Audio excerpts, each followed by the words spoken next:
Deep into that darkness peering, long I stood there, wondering, fearing, doubting.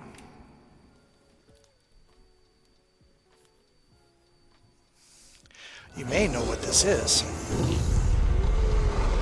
It's a rarity.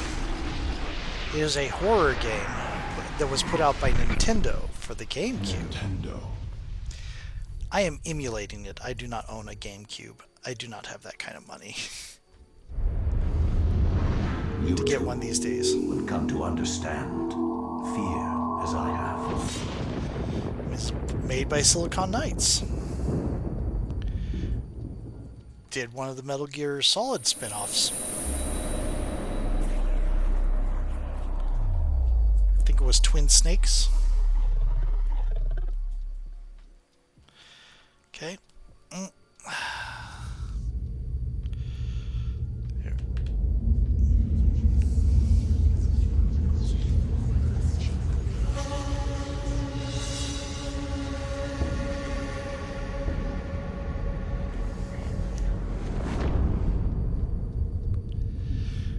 Curious skeleton in Roman centurion armor.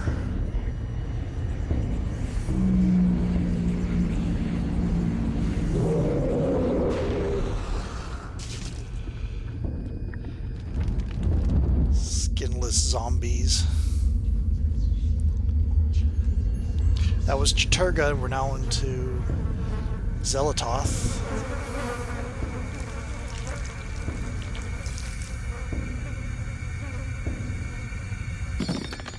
Yeah.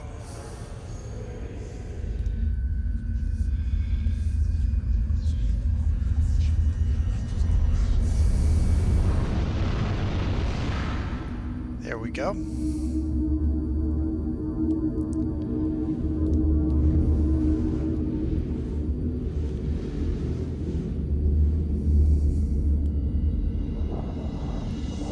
And this is indeed Eternal Darkness, Sanity's Requiem. I recently rewatched Halloween 454, 4545's, just Halloween is what he usually calls. Play of this from several years back because I was researching a thing for a Monster of the Week series structure. And I decided I was feeling, I was a little bit sick one day and I decided to go ahead and amuse myself by downloading the emulator for the GameCube and playing this. It's a good thing I'm not monetized because I would certainly be demonetized probably pretty quickly by putting up a Nintendo game emulated. Anyway, I'm not going to say which emulator I'm using or whatnot, but yeah. Anyway, we're going to start. This is not going to be a regular run. It's not going to definitely not be a blind run. In fact, I've watched it through and I've played it a couple of times. And you'll actually see proof of that in a moment. You have previously completed Eternal Darkness, Sanity's Requiem with the following alignments: Chaturga and Zelatoth. Zelatoth is what Halloween did it, and that's why I chose Zelatoth to be the second. Chaturga I just did because I wanted to get a feel for it.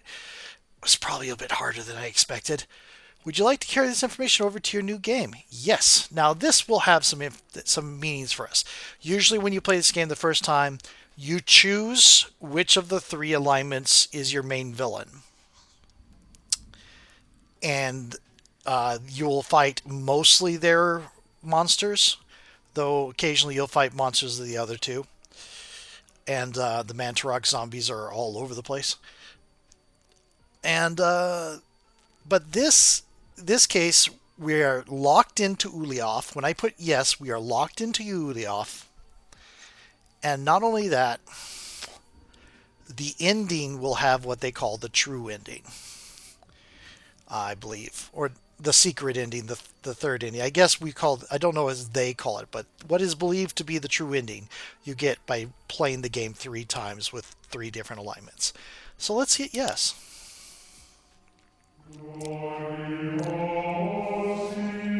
Flesh, bone, bound together with the oddest magical incantation. This wretched book is where it all began so long ago, before time. before humanity. I am Dr. Edward Roivas. I am a clinical psychologist. I am also dead.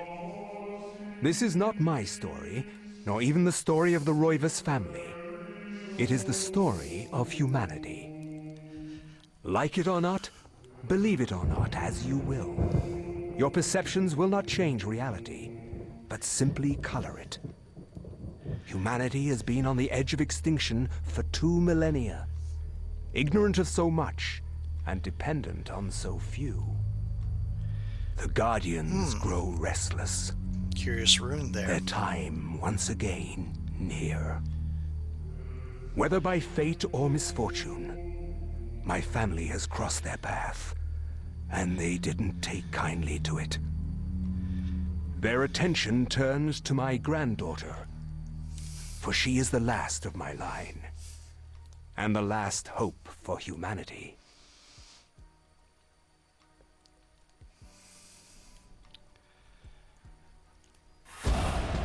And we've got a shotgun, and there are zombies, and it's all monochrome. And I am dealing with the combat system.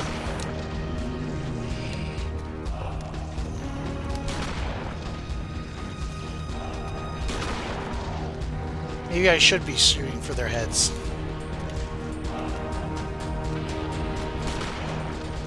Oh, I usually run out of ammo before this point. I don't know if you can fail this. I think you just start getting nipped on, and then it goes to this cutscene. But I'm not sure, and I'm not willing to take the chance.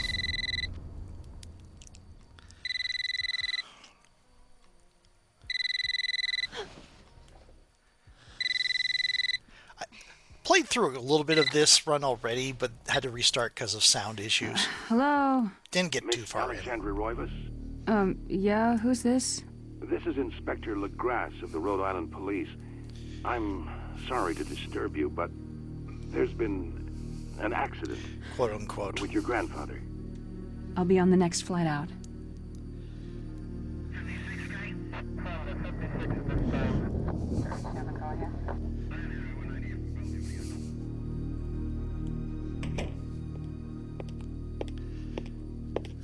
Ah, Miss Roivas.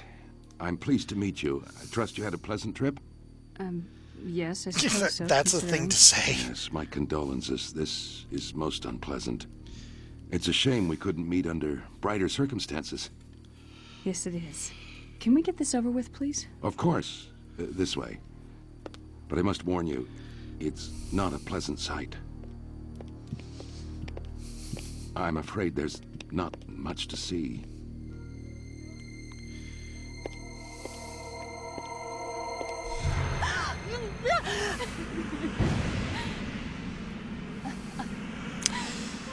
Yeah, that's a lot of blood. Miss Roivas, is that your grandfather, Edward? Yes, it's him. He's wearing our family ring. I don't understand. Why are you showing me this? Can't you check dental records or something? What's wrong with you? I'm sorry. It's my job, lady. You're the only living relative, and no, we can't check dental records. There's no head. None of this makes sense. There's no sign of intrusion, and there was certainly a lot of force used here. I have never seen anything like this in my 20 years on the force. We have no evidence except for the body, and what's left doesn't say much. We don't have a single clue. Well, you better find out who did this. Okay, her eyes are blue. I'm not leaving Rhode Island until you do. There must be some clue in this old mansion revealing what happened. I want answers. So do I. I wish I had some. 2 weeks later. Shocked by her grandfather's mysterious death and frustrated at the incompetence of the local police, Alex vows to uncover the truth. She decides to search the mansion, the place where Edward conducted his research. If there was a tie to his past, and possibly a tie to his murderer, it would be here. Okay, so we have oh yeah, the equip lets us equip weapons, use lets us use items, and check lets us get an and we can do this to switch between things. Like we have a map, we have cutscenes, which I already have a lot of. There's also autopsies, which we'll get into later. And we can save, which we're going to do right now. And you'll see where I made the earlier attempts to do this, but I had the what do you call it, sound issue, so I've restarted. You'll notice that the red and the green symbols are to the left. That means I've done them in the past. We haven't yet officially chosen Ulyav, even though it's the only choice left. So the blue symbol isn't there yet. I'm going to save again. Okay, so I'm going to actually take a look at this because I don't think I've checked it before. Key to the second floor of the Roivas mansion. It looks very old and worn. She's been here for 2 weeks. Maybe she was in a hotel while it was getting cleaned. I feel sorry for those cleaners. Maybe she was living here. It's locked. We're going to use this. The key comes apart in the lock. The key to the second floor is broken. Perhaps there's a way of repairing it. Alex has picked up the broken second floor key, so we're going to have to fix that later. Oh well. Portraits of the ancestral Roivas line the foyer walls. Their faces reveal a dark, brooding edge. There is something about each one that gives the viewer an unsettling feeling. Okay. And same thing, different picture. I think there's a way to... I thought there was a way to... Okay, there is a stamina thing that doesn't show you how much stamina you have, but if you wild swing, you'll run out of stamina. If you run sprinting around, you'll run out of stamina. Portraits of the... Yep, this is the same text. There's a clock here. Beautiful carriage clock. The hands appear to be stuck, yet the clock continues to tick with the time permanently set to 3:33. There's a key in the back of the clock, presumably for winding it. Should we look at the key? Yeah. Alex picks up the desk clock, pulls the key from it. However, there is something odd about the key. It isn't for winding it at all. It looks like a dresser key. So the hands are stuck at 3:33, and we woke up from our dream at 3:33. There's a phone here. Wait, oh yeah, it's a portrait. Okay. Now we're in the kitchen. There's a weird thing here. A wooden plaque is fastened to the door, taking the place of the lock. A colored sigil is carved into the wood above a wide slot. The slot is just wide enough to insert a narrow blade. Interesting. Weird, but interesting. I know what it is, of course, because I've played this a lot recently. Not a lot. I've played this twice recently. Okay, and here... Piano. Grand piano stands here, awaiting the hands of a decent musician. Unfortunately, Edward never really lived up to that description. As such, the piano fell into disuse. Yeah, we got Lynn's flare because, yeah, there was a sound of a crow. Or a raven, maybe. There's no detail to that. Yeah, but I can hear ravens in the distance. I love that it's the Rhode Island police, by the way. Like, the entire state of Rhode Island has a singular police force, which I guess state police are a thing. They would have said Rhode Island State Police, though, wouldn't they? But it is possible that this is a spooky Lovecraftian Cthulhu house. This house, it might be not in any district or city that would have its own police department or town, and it might not be in a county that has a sheriff's department. So it might be the state police that has to take care of it. That would be weird, though. You'd think everything has a county. The illustration features a collection of strange line designs. Yeah, I don't think there's any place that it doesn't assign to one county or another. related to each other in a cyclical manner. There appears to be some significance to it, but it isn't particularly evident. The other possibility is it's just the developers not really understanding how Rhode Island is small for a state, but that doesn't make it small. There might be detail on those later, but right now there's not. And I can't tell whether this is a Japanese-made game that's Japanese not understanding that Rhode Island is bigger than it is, or if it's an American-made game where Americans don't get how big Rhode Island is. Okay, we're in a library. Let's go in here first. We got crank socket mounted to the telescope and appears to be linked to a mirror supported by a brass pedestal. Curious contraption, to be sure. What purpose can it possibly serve? Should we adjust the mirror? Sure. We can do this. Doesn't really do anything. We could do that here as well. Could do that here as well. And there's this thing. Globe cradled in a wooden frame. Its glossy surface is painted in the likeness of an ancient map. A lens is situated in the northern hemisphere above a label that reads, "There be dragons here." Okay, and I don't think there's anything to look at here, except I keep running into the tank control issue. They are fixed camera angles. So, we are the family tree.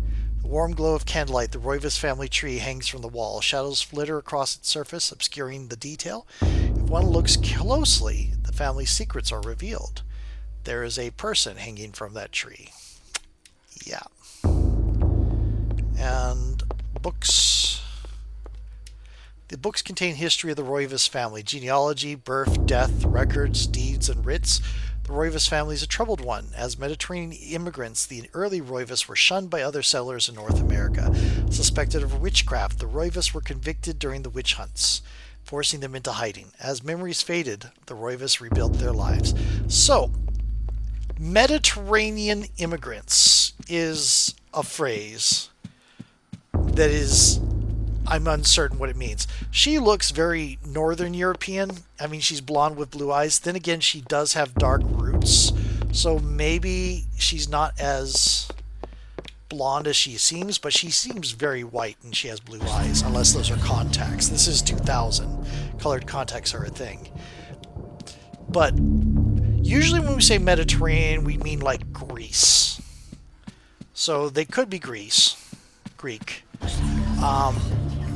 Put it more broadly, Italy is on the Mediterranean. Greece is on the Mediterranean. There's a lot of North African countries on the Mediterranean. I think some parts of the Middle East touch the Mediterranean. I'm not sure. My thought is that entire bit of water between Africa and Europe is the Mediterranean, but it might not be, because it definitely isn't, because the Aegean is part of that. But yeah, it's such a vague term.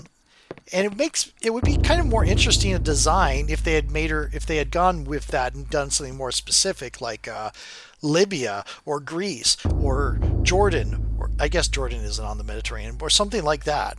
But we get, kind of generic white girl instead. I mean, obviously her family's been here for centuries and they would have blended a bit, so there's that. Okay.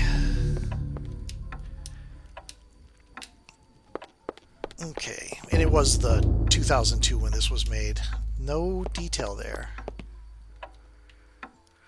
And I'm ranting. I'm taking way too long here. This looming grandfather clock seems to stand ominously in a corner. Gazing on this empty room with an almost patriarchal air, use this to adjust the clock hands. Yes. Okay, so doing it with the movement key makes it long, makes it really fast. But we go past where we want to be, so go to the D-pad. Oh, we're way past where we want to be. There we go. Ooh, secret door. This will be a long one because I do want to get to the picking of the first of Ulioth. Hey, look. Secret occult study. I don't want to hit the wall. Aged page set inside a glass frame hangs on the wall. An insane scribbling covers the page, incomprehensible to Alex. Perhaps if Alex had some kind of tome, it could be deciphered. Okay. Gothic cathedral silhouetted against a stark light. The image is vicious and devoid of subtlety. Every brushstroke echoes the spikes of the architecture, imbuing a violent feeling, as though the building itself was a harsh imposition on reality. A grim picture indeed. This looks like some kind of mask. The face is serene in composure, with a faint hint of a smile tugging at the corners of the mouth and eyes closed in deep meditation. I think I know what that's in reference to. All of these are in reference to something. Painting of a jungle-shrouded building. It seems to be a temple in Asia, perhaps from Thailand or Cambodia. Interesting choice. Bizarre drawing of Cyclopean City. Its immense architecture bathed in an unnatural fog. The detail is incredible. As Alex studies it, she can almost imagine the city's inhabitants. Almost. Can't do anything there. Huh, what's this? It's a sword. Ancient Roman weapon, a gladius, is on display above the fireplace mantle. Another token of eclectic junk. We're going to take it. We are now armed. We're going to equip it. We are now armed. Diabolic drawing of a stack of human bodies, each one cemented into place. What twisted sight could have executed this drawing? Though disturbing, it is meticulously rendered, down to the subtlest detail. The precise anatomy of fractured bones and the convolutions of spines and ribs entwine into a mesmerizing sight. And a small shrine of candles. Their placement appears to be very deliberate, matching the etchings on the table and the wall's illustration. The candles are unlit. The wall's illustration shows a sun, though. Oh, I see. There's sun. Yep, okay. Oh, there's suns on the table, too. Neat. Okay, cool. And one more thing. What's this? Nothing to examine there. Edward Royva's study is filled with arcane knickknacks, mementos of a yesteryear and other cultures. The odor of ancient texts is faintly noticeable under the peppering of dust that covers every surface except one. The desk had been the center of activity, and not a mote of dust is on it. Here Alex's grandfather had worked, perhaps even hours before the end. Large leather-bound antique book rests upon the cluttered desk. Should we read the book? Probably not, but I think we have to. I am copying Halloween's way of going about it there. I would totally read the book, I think, and die horribly. And apparently it sends messages into your mind. I had no knowledge Or of what was images. to come, nor did I care. How the knowledge changed me, it will also change you. As you read this, you will come to learn fear as I have. You too will come to understand, or you will perish. To think that once I could not see beyond the veil of our reality. To see those who dwell behind. My life now has purpose, for I have learned the frailty of flesh and bone. Ancient Persia, I was 26 once a BC. fool.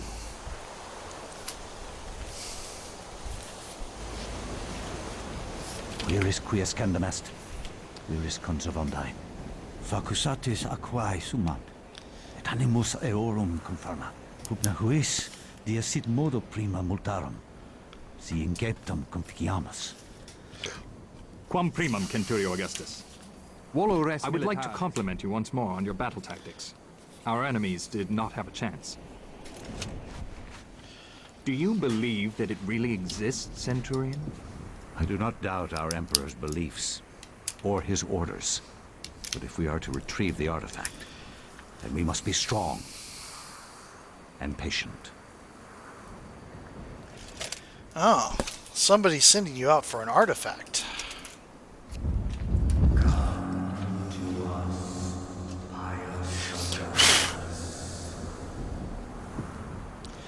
Yes, let's follow the creepy voice into the desert.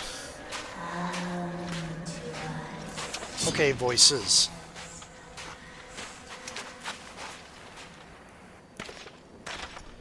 Oh boy, look, standing stones with strange symbols etched into them.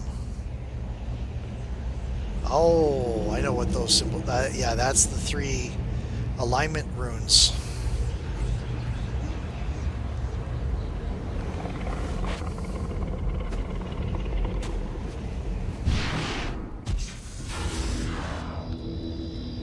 And yellow magic. We'll see this occasionally.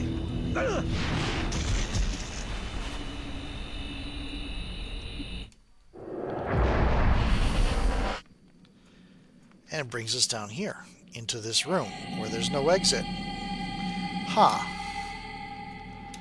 The dais on the floor is finely crafted, inlaid with golden gems that Pius can't identify. The strong linear design is situated in the middle and is equally unknown to this Roman soldier. Yep, see there? That purple design in the middle? Yep. Okay. So we can run around. We have our Gladius, and that's all we have. Great general that we are. Centurion, I guess. There's no exit except the ladder.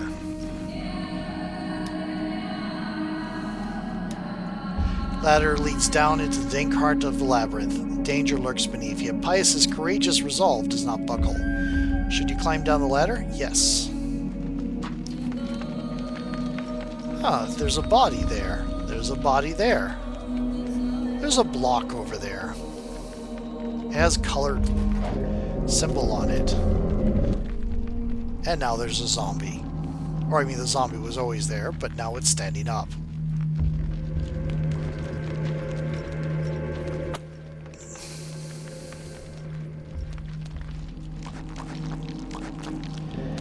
Okay, we already know how to aim. That'll get tutorialized later, but we can wild strike. We do not have any iframes. We can take the head off. This won't help with all zombies, but these basic Mantarok zombies, they will.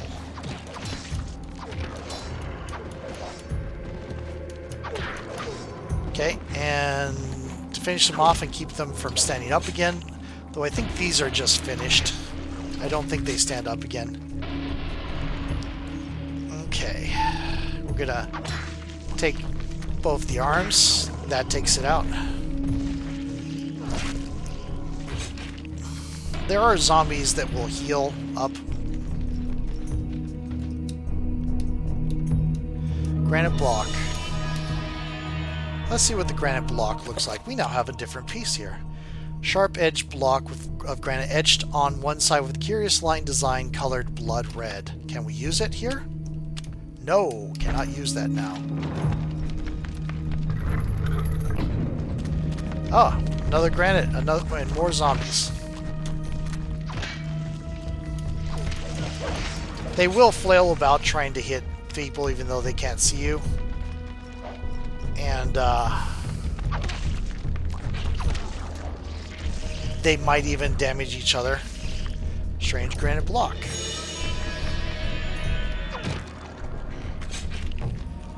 Oh, I actually recognize this room now. I hadn't thought about that. Okay.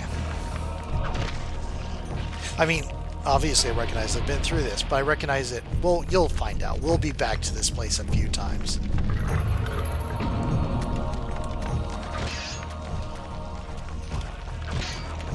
Now, wild slinging, you can hit more than one at a time. The combat system's a little bit funky in that sometimes you'll have yourself lined up. Yeah, I thought there was another one. I don't actually have to kill them. Huh, there was a sound. We're gonna check this.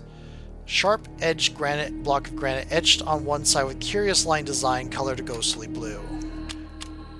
Insipid green. I would have said poison green. Okay.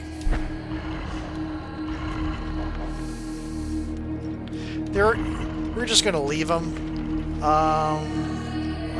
Or maybe not. Oh, there it is. Gotta be careful because they can still hurt us.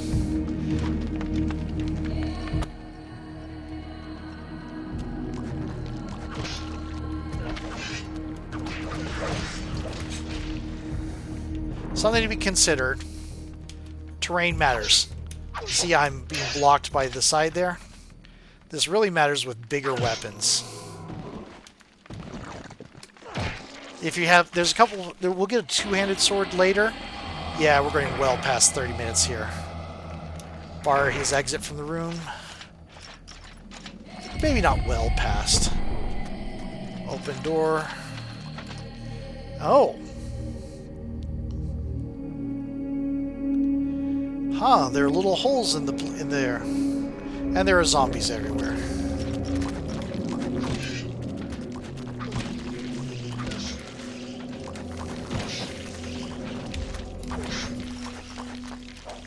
That was the right one. There we go.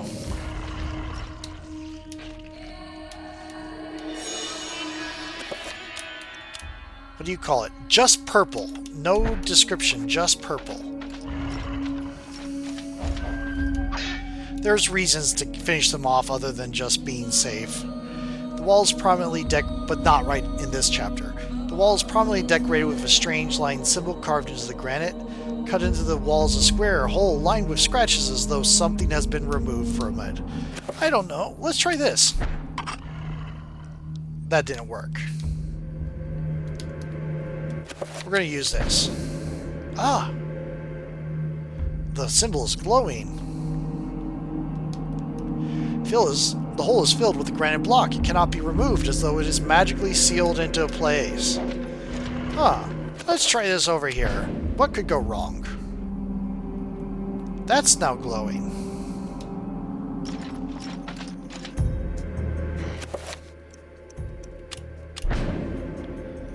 And that's now glowing.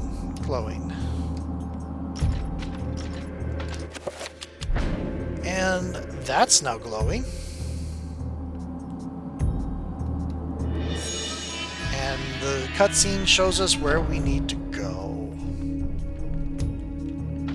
So we're gonna scoot around here, leave them off headless and fighting each other. We're gonna go through here. Okay, so this is where the tutorial for targeting is. You must just prove your worth by destroying this statue. Releasing the right trigger slightly and then pressing it again will cycle between multiple targets and we can act. Okay, so this is... Here's the thing. Later on, there'll be objects we need to destroy, and just flailing about will not do it. You have to target. See, right now, doing nothing. So wild swinging doesn't help against it's like once or twice we're going to have to do this. And beyond this statue. I think it might just be once for destroying an object. And we're destroying a statue of ourselves. That can't be symbolic at all, can it? It's not like we're being asked to destroy ourselves to prove we're worthy. That's not what's going on at all, is it? It's absolutely what's going on. Yeah, I'm being goofy here. I am not giving y'all a chance. Is there anything... Y'all are easy. There's no experience. I haven't been hit yet, so let's take a hit. Oh, see, look, they hit each other. Cool. Health meter. This meter represents life energy. Every time a character takes damage, the level will get lower. When it reaches 0, the character will die. Okay, yeah. So now we know what life looks like. Button attached to a small pylon softly illuminates the room. More pylons required. Need more pylons. A bizarre energy seems to radiate from it. Should Pius push the button? Yes. I said yes. I pushed the wrong button, but I said yes. Oh, now we can't go out. But this is glowing. Maybe this is the way out, right? Absolutely the way out. Wait. this doesn't look like the way out. There's just a wall here. And a room, no door, and some mist along the ways. Now, if this were your first time playing, there would be an artifact here and an artifact here, and you would choose between them. And just going to do what Halloween did and give a brief thing. This is body, this is mind, this is soul. So health, sanity, and magic. And whichever one you pick determines which is your main opponent for this run. Cthulhu's monsters are all beefier, do more damage, take harder to kill, and some of them regenerate. The zombies especially. The green here is Zelotov. Her monsters cause more sanity damage, but they're not as hard to kill as Cthulhu's. Uliovs I have not faced much. I know the zombies explode, and they drain magic. That's what I know. Shaped like a delicate dome, a pale blue statuette floats gently above the pedestal. Should Pius claim the artifact? Well, the Emperor demands, right?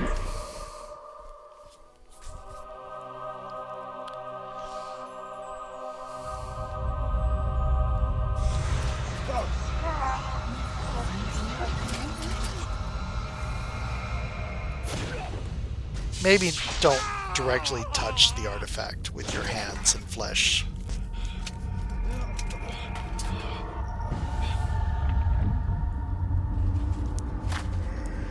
Oh hey, it's that Roman centurion skeleton we saw in the... Well, your armor's been changed color too. I'm surprised they don't change the color for the different enemies you run. Like, they could have made him blue, Pius, or... Eons have passed since then, and I have learned much. All at once, I understood. The forces of the multiverse all made sense under the transcending power of Ulyath. No mountain too high, no city too far.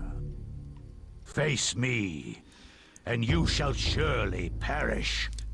That monologue changes a little bit for each of the different ones. But now we have the Tome of Eternal Darkness. It is now bound to us. And I'll see you in the next video.